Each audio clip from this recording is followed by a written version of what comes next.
do that. Okay.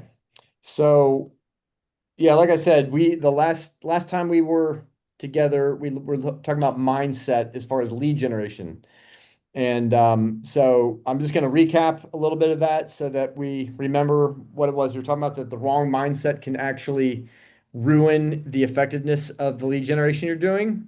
And Yeah. some wrong mindsets would be having a getting attitude rather than giving, having a sheepish attitude where we like forget our value and don't have confidence, or just plumb being lazy, which any of us can slip into. And then there's also under prioritizing lead generation, allowing all the other stuff that we feel is urgent in life to get in the way of it instead of blocking out time to do it. And then the kind of like cutting corners mindset of like the hack mindset, set it and forget it. I just want to let it automate. And I mean, there's a place with AI to kind of automate some of it, but at the end of the day, people need to connect with you. So mindsets that we talked about, again, just kind of rehashing it real quick. Um, the positive mindset is one is that lead generation is the business that we're in. If we can get that mindset and that we happen to do real estate. So, in other words, we're not just doing real estate stuff all day. We're actually focused on generating leads and following up with leads, and the context happens to be real estate. The other thing is that, similar to that, is that we're in the relationship business and we happen to be doing real estate. So have that mindset that we're developing relationships. And I hope also, Jada, that you're like doing that, like, because we can Yeah. easily get into a thing where people become a product, like a Yeah. potential deal. And actually, if we focus on serving the person, and in other words, like giving of ourselves, um, Yes. we actually are going to wind up doing a better job, impressing them more, and that is eventually what turns around to loads of referrals, which is ultimately the sweet spot in real estate for Yeah. sure. So you don't want to do it for selfish purposes, but giving you actually do reap what you sow in this business. And then uh Because it's so like, as soon as somebody closed, they like, oh, let me do it. What you exactly, do? especially with that cool hair of yours, they're going to be like doubly impressed. Yes. So Can't wait. I think, Jada, I think because that's only two, and I thought I had five. I'm not sure. I'll just go through this real quick. Yeah. The last two was laziness and procrastination, and then like the other one was hacking, like trying to let AI do everything in place of you Yeah, doing it. that's the negatives, but the positives are you're in the lead gen business and you happen to be doing real estate. You're in the relationship business, you happen to be doing real estate. Yeah. The third thing is who you focus on. So I'm coming at it from the perspective of we're primarily focused on our sphere of influence, people that we actually know. So yes, we do the Instagram leads. That's awesome. Yes, we do denial to deeds, as a pathway. I've got stuff that I'm doing, but at the end of the day, the most important lead generation activity we can do is the relationship, people that we know, our actual sphere of influence. So out of all, and I encourage agents to do this, to literally take out a notebook, take out a Google Doc, whatever it is that you use, and start writing down the names of every single person that you know. And I mean, and by that, I mean people who aren't even in your phone book. What am I? I'm talking 1987 here. In your contacts list on your phone. Um, and I mean, Even though think they're about not in your contact list, still write their name down, know them. yeah, even if, yeah, people that you engage with, it could be like your mailman that you happen to talk to once a week or so, anybody that you can have a conversation with to let them know you're a realtor and find a way to do that. So you've already done the vast majority of that personally because you literally started calling through every person in your contact list on your phone. Yeah. But what I want to get in, how do you focus that? Because when you're at the beginning, you just kind of blast it out to anybody. But over time you want to be focusing. So here's who you should be focusing on. And when I say focus, don't I Focus don't on other mean people. talk I yeah, well, I don't mean like only focus on some people and just like never talk to the others. I mean, where are you going to put the most amount of weight into and time into? The first would be think through who is well connected in your sphere of influence. Just being strategic. If you find somebody who is an influencer who knows a lot of people, I'm thinking I have one client who is on uh, University of Michigan board of directors or whatever it is. Like she is like has to be voted in, it's a part of the voting process. So she like knows people. People know her. So she's kind of like a key person that I could connect with. The second thing of who to focus on. So you got your influencers, but then there's also key, I would say probably even more important, who supports you? Who are the people who, when you talk to about real estate, are not just being nice to you, they genuinely mean that they want to support your business. They're thinking through who do I know who's looking to buy or sell? I want to somehow get them to Jada. Um, those people are golden for your business. I had um, a a lady at the school where my sons went, and Hmm. she was like there's always like a mom at the school who's like the school mascot, like she like does everything and totally involved. She was like that person. But Yeah. like really motivated to help people. And when I started talking to her Super about real active estate, mom. Yeah. super active mom. She just I could tell she wanted to like share my business with people. So I just kept in touch with her for a couple of years. Just periodic, probably called her like once or twice a year, just a relational checkup, and we just kind of mentioned something real estate. And then when it came time to it, she and her husband developed a property. They got into property development, built an incredible house on the east side of Detroit. And when it came time to sell, they were thinking about one realtor. It kind of didn't work out with them, and she called me, and and I got the listing, sold it smack quickly, and out of Of that, course. out of that, she referred two other people to me. So that's three deals. And now she's looking at developing another property and having me list that. So that's four deals out of just keeping up with one person who you can tell they want to support your business. Yeah. So I would say connect with people who are influencers, connect with people who want to support you. And then thirdly, I would say connect with anybody. Do they have a heartbeat? So so just I'll share like early days. I mean, talking about like the first couple weeks, month of me being in real estate, I knew a contractor, and so I had the idea. I'm going to try to find a bunch of people who are tradesmen, carpenters, flooring specialists, plumbers, roofers, and meet with them. And the purpose of my meeting with them will be to say that I need to have like my go-to window guy or whatever, or my go-to drywall guy.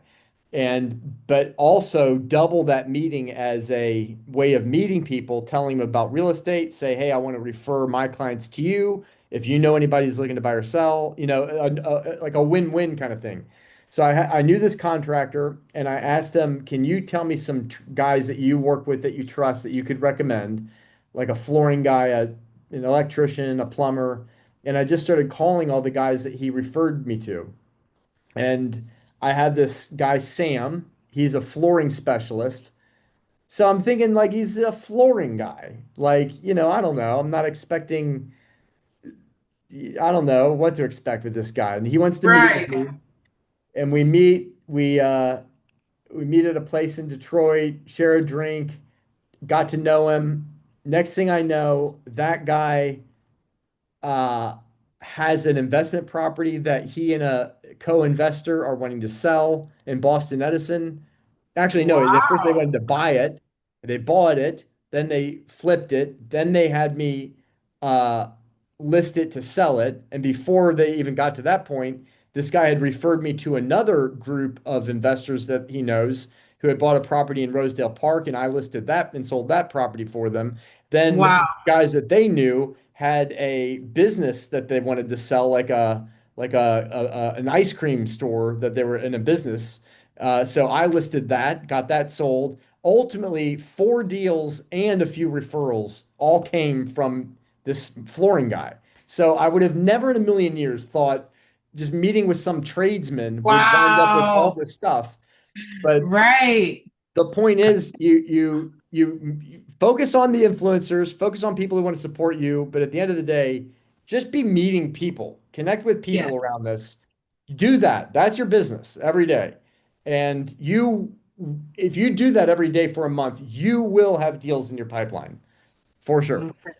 So it's just a matter of getting out there, connecting with people getting people to know you, and stuff starts happening.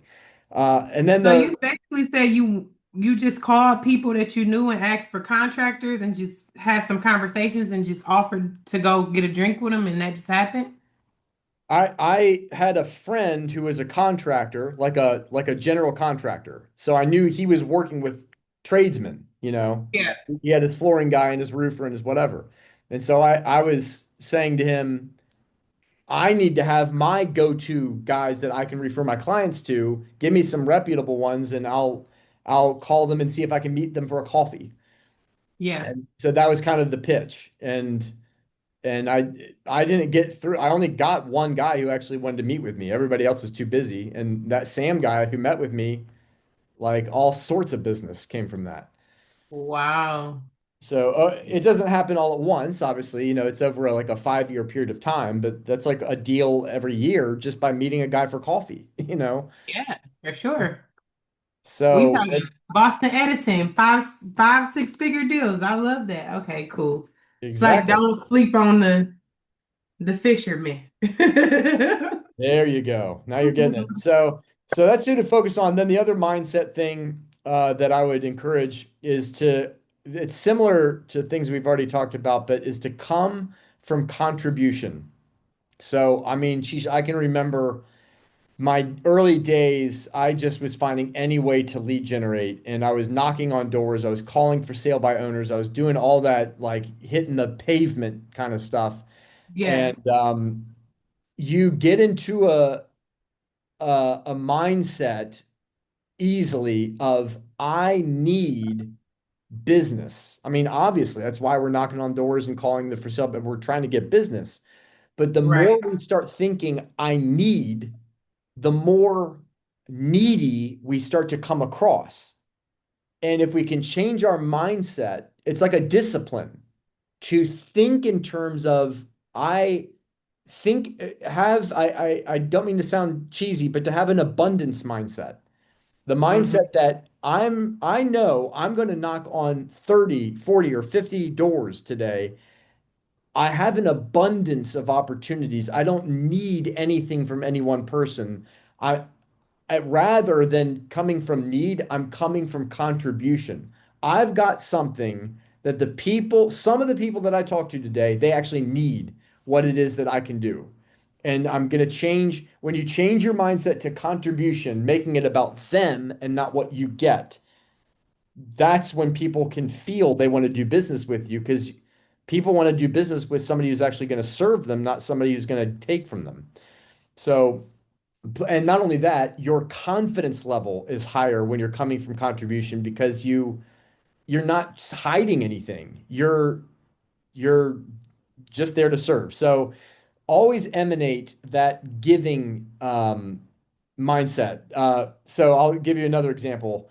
I was when I first started, I was given a list of people whose house had once been listed and it never sold. And Okay. so it's expired listings is what we call them. And I called this list. It was like a year old list. So it was not fresh. but I was just doing whatever I could to get in front of anybody I could. And Hmm. I was going through this list, calling number after number, as long as they were not on the do not call list, of course. Right. And so I called this one lady, her name is Sonia, and finally, it's like after calling 50 people, it's that person who answers the phone and actually allows Yeah. me to talk to them. And I had my script, of how to navigate the conversation, but it wound up that she was interested in thinking about selling. And so rather than trying to push her or anything, I just told her, well, look, we can meet. I can let you know what your house would sell for. And it kind of like became a little dance that we did for a while, but at no point am I trying to get her to sell. She could feel that my motivation was to find out if it makes sense for her to sell. There's a huge difference. And she had had other realtors who had tried to pressure her into listing before that, and they had actually obviously had not gotten the job done. It was an expired Scared listing. her away. Yeah. And so I just kept in touch with her. I don't know, probably about a year. I would just periodically call her. And then at some point, she actually was getting more serious. She wanted to sell. Long story short, um, I I was able to not just meet with her to do a CMA, but an actual listing presentation. And after having spoken with me for so long, a trust bridge was built. She signed the documents right then and there, listed the house for 500,000. That thing sold in 2 days. And then right after that, I did another deal with her. And then since then, she's referred one of her neighbors to me, and that person has done 2 deals with me just from serving, just from having that. I'm not here to get anything from you. I'm here to give. I wasn't born to take. I was born to contribute. Hmm. So it's just a different approach, different mental approach. But I would say even every script that you do, whenever you're doing whatever it is that you do, like always make sure that the script facilitates giving, not trying to, you know, manipulate and trying to get Yeah. something from somebody.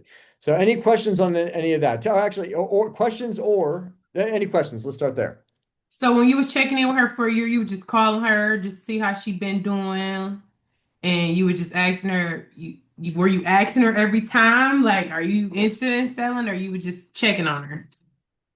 I'll have to go back and there wasn't really, it's like I had a script for the introduction, like the first conversation with the person, but then the follow-up is usually very customized to that person. I'm trying to remember like what kind of things uh I would usually have like some value adding piece of information that could be of interest to them, and Okay. then and usually like Stuff throw in about their there, neighborhood and stuff. yeah, something, yeah, exactly. Yeah, Okay. comps, something about comps, the market, days on market, how long homes are taking to sell, what percentage of the listing price they're selling for in our area, just anything that might be of interest, and just trying to also obviously make it a little bit of conversation as well. But then I would usually ask her like, "What are your thoughts?" Put the ball in her court. What are you thinking? Are you, what, or just find out what she needs, like what do you, if you sold, why would you sell? Like would it actually serve you? What would it accomplish?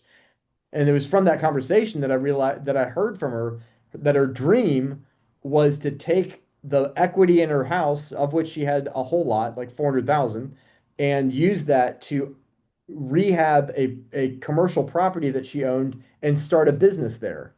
And so I had the pleasure ultimately of helping her facilitate that dream. She was able to leave her nursing career, which she didn't want to do anymore, and now she's a business owner and she's thriving. Wow. But Amazing. I but I love but that. I got into her life and into what she needs and what her dreams are.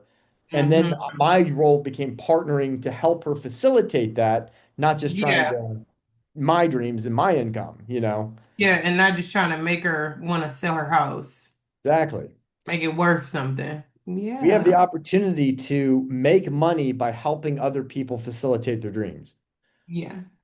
Because equity in your house is oftentimes what finances, big Your things in dream. people's lives. Yeah. Yeah. So, any other questions? No.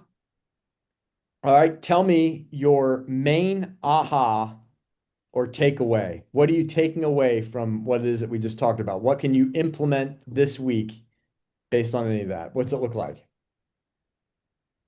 Well, just the mindset of which you spoke about. This is what we do instead of selling houses. When you kind of create, like when you kind of train your mind to think of it that way, and to think of it like you're giving a contribution to these people. They need you. You Yeah. don't really need them. That make you look at everything more because at first you are just like ready to get a deal by any means necessary. But Yeah. when you look at it like that, like coming, like serving people with a purpose, that's a great way to look at it, and it makes you feel happy with if what you do find, and just really giving it like serving a purpose with the person, not just making money from them. And it's more beneficial because they appreciate you a lot more than that, and they use you for future deals and refer you. And that's kind of like a lot of the work being done for lead generation. Yep. So something that I'm going to implement right away is just being more personal with people, calling them, checking on them, trying to see what they're. I got to refine my script too. I know you gave me one, but I'm a tailor up Good. that script Yeah. and use it to serve the people that already love me and want to support me, Yeah. um and focus on like people who, like you said, they got good positions of stature in their job or their career, and use them to be like stay tapped in with them and connected to them so that way they could be an influencer for me and my business, Good. which So I good, do Jay. have a lot of people like that. Like I have a lot of clients that just love me, and even though they're not buying a house, they could just be like a poster board for me. Yes. So I never tried that approach. I'm gonna use that immediately Good. after we get off this call. I'm working on some lead generation and That's just golden. changing the way of that framing of the mind of just thinking like I'm offering a contribution to you. Yeah. Like I'm not just wanting to get money from you selling your house and you don't know what you want to sell it for. Yep. Yep. So And good. also no CMAs without a meeting. Hey, there we go. I mean, I wouldn't say no. I even do it sometimes, but you always try to avoid that if possible. There are some scenarios where it is okay. I've got a Yeah, client so who, ready to try to offer value, but yes, it has to be an exchange, like you that said. it's got to be, yeah. I've got a prospective client out in California, and she's an Mhm. elderly lady. She owns a property in Boston Edison. Like, there's no way we can meet because she's not going to be in Detroit like this year. But, Right. so there are moments where that happens. And she's elderly, so she like doesn't know. Like, otherwise, I would want to meet over Zoom, but I'm trying to talk to her about Zoom and like, yeah, English isn't her first language, so I'm just like, listen, I Oh, will email the CMA to you. But right. I got you. I could give you something. Yeah, that's me. so but Jada, I do want to say like for you, you are newer in real estate. You may feel like you don't have a lot of deals under your belt, but I want to encourage you as far as coming from contribution, you have things like whatever it is that got you to amass 40,000 followers on an Instagram account. And also like your kind of eye, you're a beautician, literally. Yeah, yeah, Like that's a huge part of selling people's houses. So like be confident that you have that to contribute, that the average person out there doesn't know how to put their house out there in its best light and market it and make it look good. You think that way. So yeah, lean into those strengths. Don't ever feel like you don't have something to bring to the table. Because yeah. whatever it is, all the skills that you've amassed in all the things that you've done and just your God-given talents that you were born with, like you've got all that. So, um, Yay, thank you, Paul. I definitely yeah, will. So I'm gonna park it there. I said I was gonna have some more probing questions, but we'll just do the aha and the the takeaway. I think that was good. Um, Cool. so yeah, but just let me keep those numbers updated so that on Monday I'll check that spreadsheet file and that way I can see what's going on. We can talk trends. There we go.